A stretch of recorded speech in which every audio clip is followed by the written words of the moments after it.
दोस्तों, स्वागत है आपका अध्ययनपुर टॉपर्स अकेडमी में।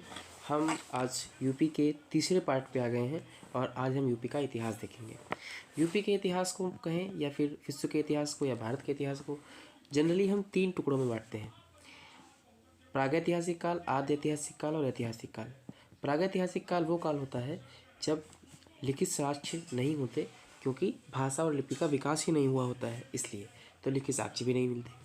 आद्य ऐतिहासिक काल वो है जब लिखित साक्ष्य तो मिल जाते हैं लेकिन उनको पढ़ा नहीं जा सकता है, जैसे कि हड़प्पा सभ्यता।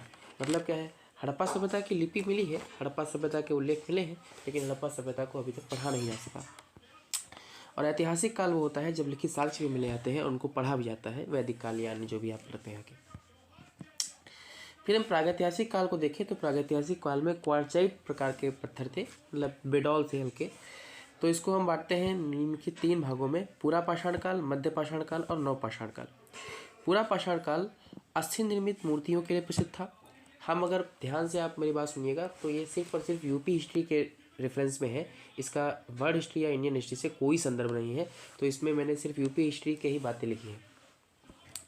तो प्रागैतिहासिक काल के 3 टुकड़े हैं: पूरा पाषाण काल, मध्य पाषाण काल, नव पाषाण काल।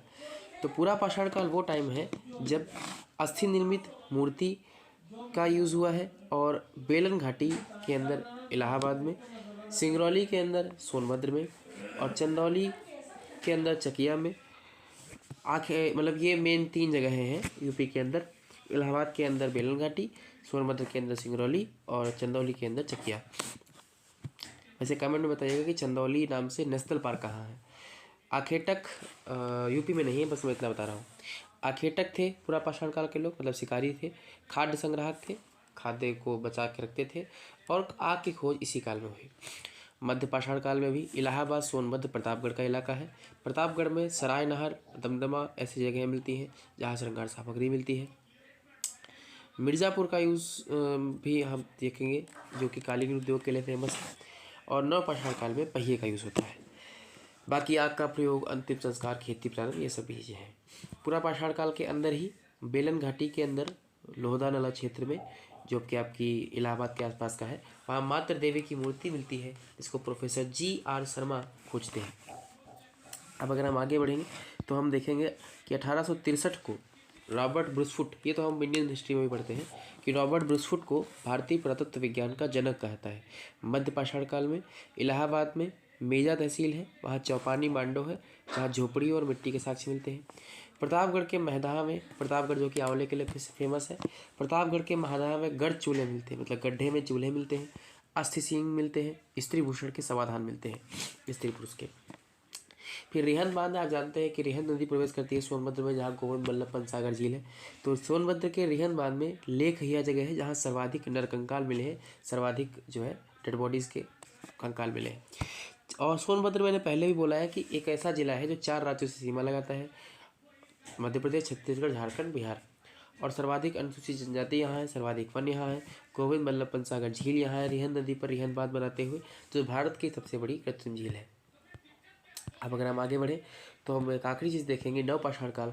नव पाषाण काल में पहिए का खोज होता है, कृषि का व्यापक प्रयोग होता है, मानव द्वारा उगाई जाने वाली पहली फसल गेहूं होती है, कोल्डी हवा, बेलन घाटी, प्रयागराज में चावल की खेती के साक्ष्य मिलते हैं, और लोहरा देव संत कबीर नगर मिलता है। आप कमेंट में ये बताइएगा कि गेहूँ के पहले अवशेष कहाँ से मिले हैं। मैं हिंट दिए दे रहा हूँ आपको, पाकिस्तान की वो जगह है, और चावल के पहले अवशेष कोल्डी हवा से मिलते हैं। तो यूपी के इतिहास में प्रागैतिहासिक काल हमने समाप्त कर लिया। अब हम आद्य ऐतिहासिक काल में आते हैं। दूसरा होता है आद्य ऐतिहासिक काल। अब आद्य ऐतिहासिक काल में पहले हम देखेंगे ताम्र पाषाण काल, फिर ताम्र पाषाण काल के बाद फिर देखा जाएगा हड़प्पा सभ्यता को। ताम्र पाषाण काल वो काल, आप जानते हैं मानव ने सबसे पहले तांबे का यूज़ किया था, और पत्थर का तो करता ही था। तो ताम्र पाषाण काल वो काल था जब मानव ने तांबे का और पत्थर दोनों का यूज़ एक साथ किया। तो पाषाण काल के बाद और हड़प्पा के ठीक पहले, क्योंकि हड़प्पा में कांस्य युग का यूज़ हुआ है, हड़प्पा में कांस्य युग का यूज़ हुआ है, पाषाण काल यानी पूरा आपके प्रागैतिहासिक काल में पाषाण का हुआ है। उन दोनों के बीच में ताम्र पाषाण काल एक ऐसा समय आता है जब तांबे और पाषाण दोनों का प्रयोग होता है। तो मानव द्वारा उपयोग पहली धातु थी तांबा, और उसी के साथ पत्थर का यूज़ किया गया हड़प्पा के पहले और पाषाण काल के बाद। मानव द्वारा उपयोग पहली जो औजार थी वो कुल्हाड़ी थी, हालांकि उसका जो उल्लेख मिला है वो अतिरमपक्कम से मिला है, तमिलनाडु से, पर ठीक है। मेरठ, सहारनपुर, मुजफ्फरनगर, बुलंदशहर, संत कबीर नगर ये ज़िले हैं। जहाँ से ताम्रपाषाण काल के और अवशेष मिले हैं। और यहीं पे ताम्रपाषाण काल में खैराडीह है, जिसको परशुराम की जन्मभूमि माना जाता है, जो ब्राह्मणों को कह सकते हैं कि व्यक्ति थे जिन्होंने महापुरुष थे जिन्होंने क्षत्रियों का काफ़ी बार संहार किया था। हड़प्पा सभ्यता देखते हैं उसके बाद हम। हड़प्पा सभ्यता वो सभ्यता जिसको कांस्ययुगीन सभ्यता भी कह सकते हैं, सिंधु घाटी की सभ्यता भी कह सकते हैं। हड़प्पा सभ्यता कांस्ययुगीन सभ्यता इसलिए है क्योंकि हड़प्पा सभ्यता में कांसे का प्रयोग होता है। सहारनपुर के बड़ा गांव में हुलास में, मेरठ के आलमगीरपुर में, मुजफ्फरनगर मांडी गांव कैराना, बुलंदशहर भटपुरा गांव मानपुरा गांव। और हड़प्पा सभ्यता की खोज वैसे दयाराम साहनी ने की थी, बट यूपी के रेफरेंस में मैं बता रहा हूँ खाली। यूपी में पढ़ने वाले जो हड़प्पा स्थल हैं वो है आलमगीरपुर मेरठ, मतलब सारे ही हैं पर जितने लिखे ऊपर पर इंपॉर्टेंट की बात कर रहा हूँ। आलमगीरपुर मेरठ जब आप देखेंगे हड़प्पा सभ्यता का सबसे पूर्वी स्थल भी यही होता है, हिन्नन नदी के किनारे, जिसके खोजकर्ता थे 1958 में यज्ञ दत्त शर्मा। और कपास से खेती के प्रमाण मिलते हैं, यहाँ गाँव में निवास मिलता है। बागपत देखेंगे आप, जहाँ पे चौधरी चरण सिंह एज अ विधायक एज अ सांसद जी के आते थे, जो यूपी के 5वें सीएम और देश में 5वें पीएम थे। इस बागपत से हाथों में तांबे के कड़े मिलते हैं, 3 नरकंकाल मिलते हैं। फिर उत्तर हड़प्पा काल आते हैं तो मेरठ, सहारनपुर, मिर्जापुर, कानपुर, उन्नाव, मथुरा से इलाके मिलते हैं। फिर यूपी का हम देखेंगे प्राचीन इतिहास, फिर मध्यकालीन, फिर आधुनिक, और फिर उसके बाद में यूपी का आधुनिक इतिहास पढ़ के हम हिस्ट्री खत्म कर देंगे। यूपी के प्राचीन इतिहास में लौह काल है। तो लौह काल इसलिए कहते हैं क्योंकि वैदिक काल में लोहे का प्रयोग हुआ। हालांकि वैदिक काल में 2 टुकड़े हैं, ऋग्वैदिक काल और उत्तर वैदिक काल, या ऋग्वैदिक काल और उत्तर वैदिक काल। ऋग्वैदिक काल 15,000 से 1000 BC और उत्तर वैदिक काल 1000 से 600 BC। वैदिक काल में 5 जन मिलते हैं पंजाब में, अनु, दुह, यदु, पुरु, त्रुवस, पर ये इंपॉर्टेंट नहीं है आपके लिए। उत्तर वैदिक काल यूपी से, अब वैदिक काल आप देखेंगे तो वैदिक काल में जो पहला टुकड़ा है ऋग्वैदिक काल या वैदिक काल, वो यूपी के इलाके में नहीं है क्योंकि वो सैंधो सभ्यता के पास का इलाका है। उत्तर वैदिक काल जो आप देखते हैं 1000 से 600 BC, वो यूपी बंगाल के इलाके में है। सरस्वती से गंगा तक का दोआब मिलता है इसमें, लाल मृदभांड मिलते हैं। और मैंने पहले भी कहा था यूपी के फर्स्ट पार्ट में जब मैं पढ़ा रहा था कि यूपी को वैदिक काल में मध्य देश कहते थे। नॉर्थ में हिमालय था, साउथ में विंध्याचल था, और लाल मृदभांड मिलते थे। मृदभांड मतलब मिट्टी के बर्तन लाल कलर के। कुरु पांचाल नाम के जनपद थे। कुरु वो इलाका है जो मेरठ दिल्ली के आसपास का है, और पांचाल वो इलाका है जो बरेली, बदायूं, फर्रुखाबाद के आसपास का इलाका है। काम्पिल्य नाम की राजधानी थी, और मेरठ दिल्ली की राजधानी थी। आनंदीवत राजा थे दुष्यंत। श्याम अयस कहते थे लोहे को, और लोहित अयस कहते थे तांबे को। खैर आगे बढ़ते हैं। फिर देखते हैं अगर हम सिर्फ बौद्ध धर्म में, तो बौद्ध धर्म में अंगुत्तर निकाय और जैन धर्म में भगवती सूत्र 16 महाजनपद का उल्लेख मिलता है। पाणिनि की अष्टाध्यायी में 22 महाजनपदों का उल्लेख मिलता है। हालांकि 16 महाजनपद में जो आप नाम देखते हैं वही ज़्यादा प्रामाणिक है। इस 16 महाजनपदों में से अकेले 8 महाजनपद तो सिर्फ यूपी में है। 16 में से जो 8 महाजनपद है वो यूपी में है। अब हम उन 8 महाजनपदों को ही पढ़ेंगे जो सिर्फ यूपी में है, बाकी के हम इंडियन हिस्ट्री में देख लेंगे। जैसे पांचाल है, बरेली, बदायूं, फर्रुखाबाद के आसपास का इलाका, गंगा के किनारे पड़ता है ये। और उत्तरी क्षेत्र की राजधानी थी अहिच्छत्र, दक्षिणी की काम्पिल्य। उत्तरी क्षेत्र की राजधानी अहिच्छत्र जो बरेली के आसपास का इलाका है, और दक्षिणी क्षेत्र की काम्पिल्य जो फर्रुखाबाद के आसपास का इलाका है। कुरु जगह थी, इंद्रप्रस्थ राजधानी है, और ये युधिष्ठिर के पास ये जमीन थी। दिल्ली मेरठ के आसपास का इलाका, यमुना के किनारे। वत्स नाम का महाजनपद था जिसकी राजधानी थी कौशाम्बी या प्रयागराज। सूरसेन नाम का महाजनपद था जो राजस्थान और यूपी दोनों में पड़ता था, मथुरा आगरा के आसपास का इलाका, तो वहाँ की राजधानी मथुरा थी, यमुना के किनारे। कौशल महाजनपद मिलता है जहाँ से कौशल्या, जहाँ से आप सुनते हैं राजा राम को, रघु को, दशरथ को। तो उत्तर में राजधानी थी साकेत, दक्षिण में श्रावस्ती। उत्तर में राजधानी साकेत आज का अयोध्या है, दक्षिण में श्रावस्ती, कोंडा, श्रावस्ती, फैजाबाद का इलाका। मल्ल महाजनपद था कुशीनगर, पावा में, पडरौना में, और देवरिया, गोरखपुर, पडरौना, कुशीनगर का क्षेत्र है। घाघरा और राप्ती नदी पड़ती है। काशी महाजनपद है, वाराणसी गंगा के तट पे। फिर आप अगर आगे देखें तो चेदी महाजनपद है लास्ट, जो 8 महाजनपद है 16 में से यूपी में। शक्तिमती, बांदा में, बुंदेलखंड में। सिर्फ मल्ल महाजनपद में ही गणतंत्र था, बाकी जगहों पे राजतंत्र था। अच्छा, भारत का जो प्रथम चक्रवर्ती सम्राट हुआ वो हुआ ययाति, जिसके 5 पुत्र थे। कुरु, मतलब 5 उनके पुत्रों के नाम पे 5 वंश बने। कुरुवंश, यदुवंश, गाधी वंश, छात्रवंश, वत्स वंश। कुरुवंश हस्तिनापुर, यदुवंश मथुरा, गाधी वंश कन्नौज, छात्र वंश वृद्ध वंश जो है वाराणसी, और वत्स वंश कौशाम्बी। फिर हम देखें मथुरा, तो मथुरा भारतीय मूर्तिकला का जन्म स्थान है। मथुरा पहले हमारे यहाँ गांधार कला बाद में आई है, पहले मथुरा कला आई है मूर्तियों की। यही आप अंतर देखिएगा गौतम बुद्ध की मूर्ति में। शोक मिलता है कुषाण काल मंदिर, कुषाण वंश की दूसरी राजधानी भी मथुरा थी। आप बताइएगा कमेंट में कि पहली राजधानी क्या थी कुषाण वंश की। मथुरा कला शैली मिलती है, पीतल की मूर्तियाँ मिलती है, तांबे के बर्तन मिलते हैं। मथुरा में जो मकद्दम में आज देखेंगे राष्ट्रीय बकरी अनुसंधान केंद्र भी है और राधा रानी का मंदिर भी है। फिर आप जब देखेंगे आगे तो गौतम बुद्ध का जो जन्म हुआ वो शाक्य वंश में हुआ, कपिलवस्तु में। और उनके जो कह सकते हैं कि उन्होंने जो पहला उपदेश दिया वो सारनाथ में दिया, जिसका नाम ऋषि पत्तनम मृगदाव या बनारस में कह सकते हैं आज का। और यूपी को बौद्ध धर्म का पालना कहते हैं क्योंकि काफ़ी ज़्यादा स्थल यूपी में पाए जाते हैं बौद्ध धर्म से रिलेटेड। महापरिनिर्वाण भी जो हुआ मतलब जहाँ वो एक्सपायर हुए कुशीनगर में, वो भी यूपी में पड़ता है 483 BC में, जब पहली बौद्ध संगीति हुई। कमेंट में बताइएगा कि पहली बौद्ध संगीति किसके समय हुई, कहाँ हुई, कब हुई और अध्यक्ष कौन था। जैन तीर्थंकर जो हुए हैं 24, उनमें से 8 तीर्थंकरों की जन्मभूमि यूपी रही है। जैसे संभवनाथ श्रावस्ती में जिनका प्रतीक घोड़ा है, अजितनाथ अयोध्या में जिनका प्रतीक हाथी है, अभिनंदन नाथ अयोध्या में जिनका प्रतीक कड़ी है, सुमतिनाथ अयोध्या में जिनका प्रतीक सारस है, सारस वैसे यूपी का राजकीय पक्षी भी है, अनंतनाथ अयोध्या में बाज राजकीय उनका प्रतीक है, सुपार्श्वनाथ काशी में स्वास्तिक प्रतीक है, पार्श्वनाथ बनारस में सांप प्रतीक है और महावीर वैशाली में सिंह प्रतीक है। अशोक ने शिलालेख स्तंभ लेख बनवाए मिर्जापुर के चुनार से, के बलुआ पत्थर से। फिर उत्तर प्रदेश का ऐतिहासिक लेख या वर्णन अगर देखें तो पीपर हवा का शिलालेख है सिद्धार्थनगर में कलश।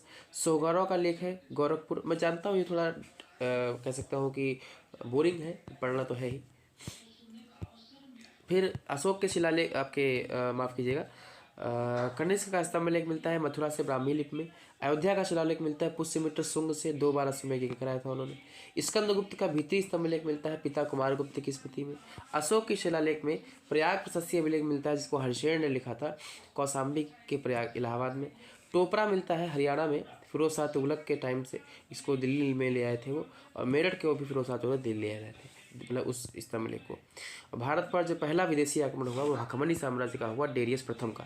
इसके बाद हम यूपी का मध्यकालीन इतिहास देखेंगे और यूपी का मध्यकालीन इतिहास देखने के बाद में फिर हम यूपी का मॉडर्न हिस्ट्री देख करके यूपी को समाप्त कर देंगे, मतलब यूपी की हिस्ट्री समाप्त कर देंगे। अब हम मध्यकालीन भारतीय इतिहास की बात करेंगे सिर्फ यूपी के संदर्भ में। पहला अरब आक्रमण 711 ईस्वी में सुबुक्तगीन के टाइम पे हुआ, हालांकि वो असफल आक्रमण था। तो पहला भारत पर सफल जो आक्रमण हुआ वो 712 ईस्वी में मोहम्मद बिन कासिम के टाइम पे हुआ और पहला जजिया कर भी इन्होंने ही लगाया था। फिर 1000 से 1027 तक महमूद गजनवी ने 17 बार आक्रमण किए भारत पर, सिर्फ सोमनाथ पे नहीं 17 बार आक्रमण पूरे भारत पे किए, सोमनाथ पर 17वां आक्रमण किया। 12वां अब वो आक्रमण जो यूपी में हुए, 12वां आक्रमण मथुरा पर हुआ गजनवी का, 13वां आक्रमण कन्नौज पे हुआ। उसके बाद गुर्जर प्रतिहार वंश की स्थापना आप देखेंगे, फिर वहाँ से राज्यपाल जो था वो भाग गया और चंदेल के विद्याधर ने मार दिया उन्होंने, ठीक है। फिर मोहम्मद गौरी का आक्रमण होता है भारत पर पहला 1175 में। 1191, 92, 94 3 मेन युद्ध है गौरी के। 91 में तराइन का पहला युद्ध गौरी और चौहान के बीच में जिसमें चौहान जीतता है। 1192 में तराइन का दूसरा युद्ध होता है गौरी और चौहान के बीच में जिसमें गौरी जीतता है और चौहान नहीं जीत पाता है, एक्सपायर हो जाता है। और 1194 में चंदावर का युद्ध होता है गौरी और जयचंद के बीच में जिसमें गौरी की जीत होती है, जयचंद की हार होती है। गौरी के बाद अगर हम मध्यकालीन इतिहास देखें तो 2 टुकड़ा है, एक तो सल्तनत काल और एक मुगल काल, पर हम सिर्फ यूपी के संदर्भ में देख रहे हैं। तो गुल खिले तसले में मुगल काल की जगह मध्यकालीन इतिहास का ये गौरी के बाद का इतिहास है सल्तनत काल में। तो गुल खिले तसले में गुल से गुलाम वंश, खिले से खिलजी वंश, ता से तगलक वंश, सा से सैयद वंश और ला से लोधी वंश। गुलाम वंश जिसकी स्थापना कुतुबुद्दीन ऐबक ने की, खिलजी वंश जिसकी स्थापना जलालुद्दीन फिरोज खिलजी ने की, तुगलक वंश जिसकी स्थापना गयासुद्दीन तुगलक ने की, सैयद वंश की स्थापना खिजर खान ने की और लोधी वंश की स्थापना बहलोल लोधी ने की। सैयद वंश को छोड़ के बाकी सारे वंश सुन्नी है, सिर्फ सैयद वंश जो है वो लोधी वंश शिया वंश है, और तुगलक वंश सबसे लंबे समय तक चलने वाला वंश है। फिर गुलाम वंश में आप देखेंगे तो कुतुबुद्दीन ऐबक, फिर इल्तुतमिश, फिर रजिया सुल्तान। तुगलक वंश में गयासुद्दीन तुगलक, मोहम्मद बिन तुगलक, फिरोज शाह तुगलक। फिर इस फिरोज शाह तुगलक ने ही फिरोजाबाद, जहाँ की चूड़ियाँ फेमस है, और जौनपुर बसाया जो सुगंधित तेल के लिए फेमस है। ये तो यूपी के लिए इंपॉर्टेंट बातें हैं कि तुगलक वंश के फिरोज शाह तुगलक ने फिरोजाबाद और जौनपुर बसाया। लोधी वंश आता है तो बहलोल लोधी और सिकंदर लोधी, फिर इब्राहिम लोधी। पर आपके लिए इम्पोर्टेंट ये है कि सिकंदर लोधी ने आगरा की स्थापना की थी, जहाँ पेठा फेमस है, ताजमहल फेमस है, मिट्टी के खिलौने फेमस है, गलीचा फेमस है, दरी और साबुन फेमस है। पर आपके लिए ऐतिहासिक रूप से इम्पोर्टेंट बात यह है कि तुगलक वंश के फिरोज शाह ने फिरोजाबाद और जौनपुर, और सिकंदर लोधी ने लोधी वंश के आगरा को बसाया था। अब अगर हम आगे बढ़ें तो जौनपुर का साम्राज्य देखेंगे, और यूपी के मध्यकालीन इतिहास का सबसे इम्पोर्टेंट साम्राज्य, सबसे इम्पोर्टेंट जो टॉपिक है वो है जौनपुर का सरकी साम्राज्य। जौनपुर जिसे पूर्व का सिराज भी कहते हैं। स्थापना ऐसी की थी फिरोज शाह तुगलक ने, मतलब जौनपुर की, समवंश की नहीं। 1394 में मलिक हुसैन सरवर, या फिर मलिक उस सरवर, या फिर मलिक सरवर ख्वाजा, जो भी नाम कहो एक ही नाम है, ने सरकी साम्राज्य की स्थापना की। जौनपुर शिक्षा का एक प्रसिद्ध केंद्र था। बहलोल लोधी ने 1484 में जौनपुर को जीतकर दिल्ली सल्तनत में मिलाया। पूर्व का सिराज जो ईरान में है कह सकते हैं, वैसे ही भारत में कल्चरल के रूप से जौनपुर फेमस रहा उस समय, तो हमने कहा पूर्व का सिराज। सरकी वंश जो 1394 से 1484 तक चला, इसमें जो इम्पोर्टेंट देखेंगे आप तो मलिक हुसैन सरवर जो इसके संस्थापक थे, जिनको उपाधि मिली थी मलिक उस सर्व की, जिसको तुगलक शाह सेकंड ने दिया था। मुबारक शाह सरकी अगले बादशाह रहते हैं। सुल्तान की उपाधि लेने वाला शासक था, मतलब इससे पहले जो मलिक हुसैन सरवर थे उन्होंने स्थापना की थी, लेकिन सुल्तान की उपाधि नहीं ली थी। सरकी वंश के पहले संस्थापक है, मतलब मेन जो संस्थापक है या कह सकते हैं पहले जो गुरु है, या सॉरी पहले जो राजा थे वो थे मुबारक शाह सरकी, जिन्होंने अपने नाम से सिक्का चलाया। फिर इब्राहिम शाह सरकी आते हैं जो सबसे ज़्यादा टाइम तक रहते हैं, सबसे इंपॉर्टेंट होते हैं। इन्होंने उपाधि ली थी सिराज हिंद की। इन्हीं के काल में अत्यंत सांस्कृतिक प्रगति हुई, काफ़ी ज़्यादा स्थापत्य कला का विकास हुआ, और इन्हीं के समय मैथिली कवि होते हैं और विद्यापति इनके दरबार में रहते हैं। मैथिली शरण की बात नहीं की है, विद्यापति होते हैं, बुक्स लिखते हैं वो, भू परिक्रमा, पुरुष परीक्षा, लिखनावली, कीर्तिलता, मोहम्मद शाह सरकी होते हैं। फिर महमूद शाह सरकी होते हैं। फिर हुसैन शाह सरकी होते हैं अंतिम शासक। फिर इसी जो कह सकते हैं आपका सल्तनतकालीन इतिहास है प्लस सरकी वंश है, इन्होंने कुछ स्थापत्य कलाएं बनाई, मतलब कुछ बिल्डिंग्स, कुछ इंफ्रास्ट्रक्चर्स बनवाए यूपी में, जो निम्न प्रकार से है। जैसे बदायूं में जमा मस्जिद है, इल्तुतमिश ने बनवाया। हौज शमसी और शमसी ईदगाह भी यहीं पे है बदायूं में। जौनपुर और फिरोजाबाद को फिरोज शाह तुगलक ने बसाया। आगरा की स्थापना सिकंदर लोधी ने की। जामा मस्जिद और लाल दरवाजे जो बनवाया जौनपुर में वो मलिक हुसैन सरवर ने बनवाया, और अटाला मस्जिद और झंझरी मस्जिद बनवाई जौनपुर में इब्राहिम शाह ने। फिर आप आगे देखें तो मुगल काल का उत्तर प्रदेश से संबंधित जो टाइम देखेंगे आप, तो उसमें 1527 में खानवा का युद्ध होता है, अवध कन्नौज पर कब्जा हो जाता है, बाबर राणा सांगा के बीच में युद्ध हुआ था ये। फिर बाबर ने ही संभल में एक जामा मस्जिद बनवाई और अयोध्या में बाबरी मस्जिद, हालांकि खुद नहीं बनाई थी। 1530 में आगरा में बाबर की मृत्यु होती है, और अकबर देखेंगे आपकी आते हैं हुमायूं के बाद में। आप अगर हुमायूं कहाँ चला गया तो हुमायूं भी देख लेंगे, पर अभी के लिए हम यूपी के हिसाब से देख रहे हैं। तो अकबर के टाइम पे जो उनके नवरत्न होते थे, बैट बैट MDH, उसी में से एक नवरत्न थे टोडरमल और बीरबल। टोडरमल जिनका जन्म हुआ है सीतापुर के लहरपुर में, जो सीतापुर से मैं आता हूँ, और बीरबल का जन्म हुआ है जौनपुर जालौन के कालपी में। 1572 में आगरा में ही फतेहपुर सीकरी में एक किले का निर्माण करवाया था अकबर ने गुजरात विजय के उपलक्ष्य में। आगरा किला, जहांगीर महल आगरा में स्थित पंचमहल, बीरबल महल, सलीम चिश्ती दरगाह, इस्लाम शाह का मकबरा है ना, इलाहाबाद का किला, ये सारे जो इंफ्रास्ट्रक्चर है वो अकबर ने बनवाए। जहांगीर ने अकबर का मकबरा बनवाया सिकंदराबाद आगरा में, एतमाद उद्दौला का मकबरा बनवाया आगरा में। शाहजहां ने अपनी बेगम मुमताज़ महल या अर्जुमंद बानो बेगम के लिए ताजमहल बनवाया, और उन्होंने इसके अलावा मोती मस्जिद बनवाई आगरा में नगीना मस्जिद बनवाया, शीश महल बनवाया, मच्छी महल बनवाया, है ना। अच्छा, शेर शाह सूरी अगर आप देखें तो हालांकि ये हुमायूं के पहले के हैं, मतलब हुमायूं के बाद के हैं। हुमायूं को भगाया था उन्होंने मार के। 4 सड़कें बनवाई शेर शाह सूरी ने। एक तो सुनार गांव से लाहौर के लिए जीटी रोड, एक आगरा से बुरहानपुर के लिए, एक आगरा से चित्तौड़गढ़ के लिए, एक लाहौर से मुल्तान के लिए। फिर आप अगर आगे देखें तो 1757 में यूपी में एक कह सकते हैं कि स्वतंत्र राज्य के रूप में एक अवध का उल्लेख होता है। खैर, उसी टाइम पे मेरठ बरेली के उत्तर में नाजिब खान पठान सरदार अलग बनते हैं, स्वतंत्र हो जाते हैं। मेरठ और दोआब के क्षेत्र में रुहेलखंड में स्वतंत्र हो जाते हैं नवाब, मध्य दोआब में फर्रुखाबाद में नवाब, पूर्वी क्षेत्र में अवध में नवाब, और बुंदेलखंड में मराठा शासन, जो यूपी का साउथ का इलाका है, इसमें स्वतंत्रताएं आ जाती हैं। अवध के नवाब बनते हैं 1722 में 1856 तक। तो अवध के संस्थापक होते हैं वो कहलाते हैं सादत खां, और राजधानी होती है फैजाबाद। फिर सफदरगंज आते हैं, जिनके जो भतीजे होते हैं जो है सादत खां के, और मोहम्मद शाह फरमान निकालते हैं इनको अवध के नवाब मतलब घोषित करने के टाइम। और हिंदू मुसलमान में इन्होंने निष्पक्षता की नीति अपनाई थी, मतलब कोई भेदभाव नहीं किया था।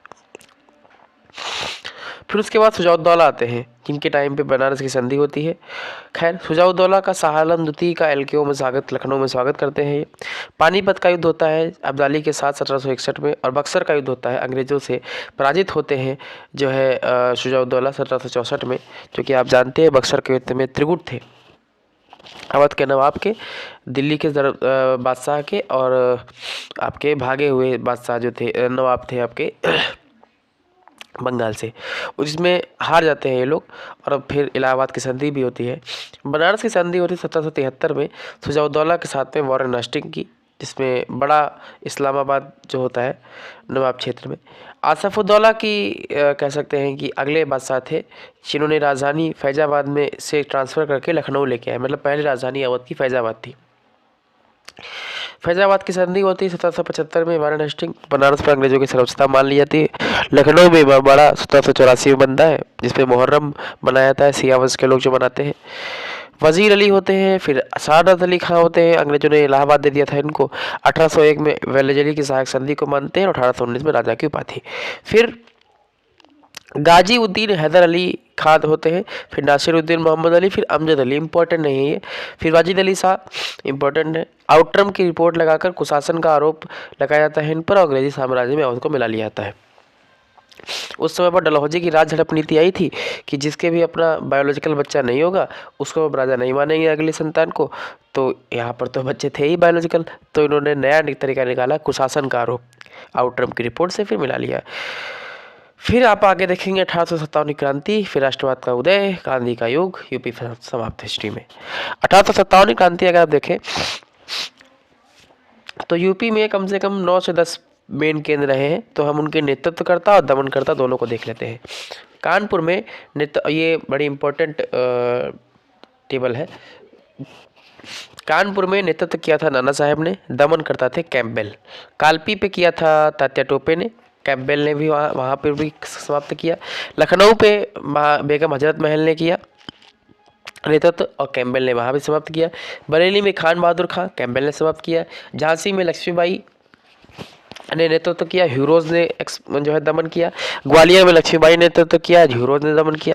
इलाहाबाद में लियाकत अली ने नेतृत्व किया, कर्नल नील ने दमन किया। मथुरा में देवी सिंह ने नेतृत्व किया, कैंपबेल ने दमन किया। मेरठ में कदम सिंह ने नेतृत्व किया, कैंपबेल ने दमन किया। अवध फैजाबाद में अहमदुल्ला ने नेतृत्व किया और कैंपबेल ने दमन किया। फिर अगर आप आगे देखें तो राजधानी 1857 के बाद में आगरा से इलाहाबाद ट्रांसफ़र होगी। 1877 में आगरा व अवध का संयुक्त प्रांत बनाया गया। 1902 में इसका नाम हुआ संयुक्त प्रांत आगरा व अवध। 1920 में राजधानी लखनऊ ट्रांसफ़र हो गई, हालांकि एग्जैक्टली 1921 सन है। 1937 में संयुक्त प्रांत नाम हुआ, और 1950 में यूपी का नाम मिला। और फिर 1 नवंबर 1956 को पुनर्गठन हुआ, और उसके बाद में 2000 में 9 नवंबर को फिर दोबारा पुनर्गठन हुआ। फिर आप मॉडर्न हिस्ट्री जब आगे बढ़ेंगे तो यूपी का राष्ट्रवाद का उदय पढ़ते हैं हम। तो यहाँ राष्ट्रवाद की भावना आती है। 1861 में आगरा में राधा स्वामी सत्संग की स्थापना होती है शिवदयाल साहब के द्वारा। बनारस में भारतेंदु हरिश्चंद्र के द्वारा 1867 में और 1872 में कविवचन सुधा और हरिश्चंद्र मैगजीन नाम से 2 मैगजीन्स निकाली जाती हैं। 1867 में मोहम्मद कासिम ननौतवी और रशीद अहमद गंगोही ने मिल करके झांसी में देवबंद में मदरसा बनाया और दारुल उलूम मुस्लिम धार्मिक शिक्षा यहाँ देने की शुरुआत की। 1839 में सर सैयद अहमद खां ने अलीगढ़ में जो है अलीगढ़ आंदोलन देखा गया, मतलब अलीगढ़ की स्थापना भी इन्होंने की थी, अलीगढ़ मुस्लिम यूनिवर्सिटी की। और 1939 में इन्होंने ईस्ट इंडिया कंपनी की नौकरी छोड़ दी। इससे पहले ईस्ट इंडिया कंपनी में नौकरी करते थे। सर सैयद अहमद खां इस्लामिक शिक्षा और पाश्चात्य संस्कृति को मिलाकर पढ़ाना चाहते थे। 1864 में उन्होंने साइंटिफिक सोसाइटी की स्थापना करवाई। 1875 में मोहम्मद एंग्लो ओरिएंटल कॉलेज की स्थापना करवाई अलीगढ़ में, जो बाद में 1920 में अलीगढ़ मुस्लिम यूनिवर्सिटी बनता है। 1869 में उन्होंने 2 पत्रिकाएं निकलवाई। एक तहजीब उल अखलाक, सर सैयद अहमद खान ने 2 पत्रिकाएं निकलवाई 1869 में, एक तहजीब उल अखलाक और एक राजभक्त मुसलमान। यूनाइटेड इंडियन पेट्रियोटिक एसोसिएशन बनाया था इंडियन नेशनल कांग्रेस के विरोध में। 1877 में बालकृष्ण भट्ट ने हिंदी प्रदीप नाम से एक पत्र निकाला, हालांकि बाद में हम पत्र देखेंगे इतिहास में यूपी में। 1898 में सेंट्रल हिंदू कॉलेज की स्थापना हुई बीएचयू में। 1916 में बाद में इसमें बीएचयू बना, जो पहले सेंट्रल हिंदू कॉलेज था 1898 में। दयानंद सरस्वती को अगर हम ध्यान से देखें तो दयानंद सरस्वती भी यूपी से संबंधित रहे हैं। तो 1882 में इनकी अजमेर में मृत्यु हुई। जब अजमेर में मृत्यु हुई तो आर्य समाज के पहली बार संस्थापक थे 1875 में। अजमेर में जब इनकी 1882 में मृत्यु हुई तो भारतीय शिक्षक इनके 2 टुकड़े हुए, मतलब इनके आर्य समाज के। एक स्वामी श्रद्धानंद के नेतृत्व में जो भारतीय शिक्षा के समर्थक थे, उन्होंने 1902 में हरिद्वार में गुरुकुल कांगड़ी बनाया, जो उस समय के यूपी में था। पाश्चात्य शिक्षा के समर्थक जो थे, इनके दूसरे टुकड़े आर्य समाज के लाला लाजपत राय और लाला हंसराज के नेतृत्व में, उन्होंने लाहौर में 1888 में डीएवी कॉलेज की स्थापना की। हालांकि डीएवी कॉलेज कानपुर में भी है, लखनऊ में भी है। कांग्रेस उत्तर प्रदेश में अगर हम देखें तो आप जानते हैं कि कांग्रेस की स्थापना 1885 में पुणे में होनी थी, फिर मुंबई में हुई थी गोकुलदास तेजपाल संस्कृत महाविद्यालय में। मुंबई में 72 प्रतिनिधि आए थे। उन 72 प्रतिनिधि में से 8 प्रतिनिधि यूपी से गए थे। गंगा प्रसाद वर्मा, प्राणनाथ पंडित, मुंशी ज्वाला प्रसाद, बाबू शिव प्रसाद चौधरी, बाबू जमुनादास, लाला बैजनाथ, राकली चौधरी और जानकीनाथ घोषाल, ये 8 लोग थे जो यूपी से गए थे। फिर कांग्रेस की जो बैठकें हुई उनमें से कुछ बैठकें यूपी के अंदर हुई, उनको हम देख लेते हैं। 1888 में इलाहाबाद में हुई, जॉर्ज यूले के नेतृत्व में। ये पहले यूरोपीय अध्यक्ष भी थे कांग्रेस के। 1892 में फिर से इलाहाबाद में डब्ल्यू.सी. बनर्जी के नेतृत्व में। 1899 में लखनऊ में रोमेश चंद्र दत्त। 1905 में बनारस में गोपाल कृष्ण गोखले। 1910 में इलाहाबाद में सर विलियम वेडरबर्न। 1916 में लखनऊ में अंबिका चरण मजूमदार, जहां कांग्रेस का पैचअप होता है। 1925 कानपुर सरोजिनी नायडू, जो कांग्रेस की पहली महिला अध्यक्ष होती हैं, पहली भारतीय महिला अध्यक्ष होती, सॉरी। फिर 1936 में लखनऊ में पंडित जवाहरलाल नेहरू और 1946 में मेरठ में जेबी कृपलानी। फिर आगे देखें तो इलाहाबाद में सेवा समिति बनती है हृदयनाथ कुंजरू के नेतृत्व में। बनारस में भारत धर्म महामंडल बनता है मालवीय गोखले और दीनदयाल शर्मा के नेतृत्व में। 20 जून 1920 में इलाहाबाद में खिलाफत कमेटी बनती गांधी जी के नेतृत्व में। 5 फरवरी 1922 में गोरखपुर के में चौरी चौरा कांड होता है। ध्यान रखिएगा, इसमें 1-2 पॉइंट को छोड़कर 99% point modern history, ancient history, medieval history के वही है जो यूपी से रिलेटेड है सिर्फ। 1923 में स्वराज पार्टी बनती है CR दास के नेतृत्व में। चितरंजन दास जो बोस के गुरु थे राजनीतिक, मोतीलाल नेहरू, विट्ठल भाई पटेल और MR जयकर के नेतृत्व में। इलाहाबाद में सविनय अवज्ञा आंदोलन जयप्रकाश नारायण, लाल बहादुर शास्त्री और पंडित जवाहरलाल नेहरू के नेतृत्व में। 1924 में कानपुर हिंदुस्तान रिपब्लिक एसोसिएशन चंद्रशेखर आजाद, राम प्रसाद बिस्मिल, सचिन सान्याल के नेतृत्व में, जिसका बाद में जिसका बाद में हाईकोर्ट आगरा बनता है। 9 अगस्त 1905 को काकोरी कांड लखनऊ में होता है। 17 अक्टूबर 1920 को प्रतापगढ़ में अवध किसान सभा बनती है। बाबा रामचंद्र नेहरू, गौरी शंकर मिश्र, माता बहन बदल पांडे और देव नारायण पांडे एक का आंदोलन होता है मोस्ट इम्पोर्टेंट आंदोलन, सीतापुर, हरदोई, लखनऊ में। 1936 में अखिल भारतीय किसान सम्मेलन होता है लखनऊ में, प्रोफेसर NG रंगा, स्वामी सहजानंद, इंदुलाल याग्निक। और 1937 में प्रांतीय चुनाव होते हैं यूपी में कांग्रेस में, तो 228 में से 134 सीटें जीतती है कांग्रेस, और गोविंद बल्लभ पंत यूपी के पहले CM बनते हैं और आज़ादी के बाद भी पहले CM बनते हैं। तो यहाँ पर यूपी का हिस्ट्री मॉडर्न, मिडिवल और एंशिएंट समाप्त हो जाती है। अगले वीडियो में जब हम मिलेंगे तो यूपी का आर्ट एंड कल्चर पढ़ेंगे, उसके अगले वीडियो में यूपी का ज्योग्राफी पढ़ के, फिर अगले वीडियो में यूपी का इकोनॉमिक्स, और फिर यूपी का विविध करके यूपी को समाप्त कर लेंगे। धन्यवाद। चैनल को लाइक, सब्सक्राइब एंड शेयर कीजिए।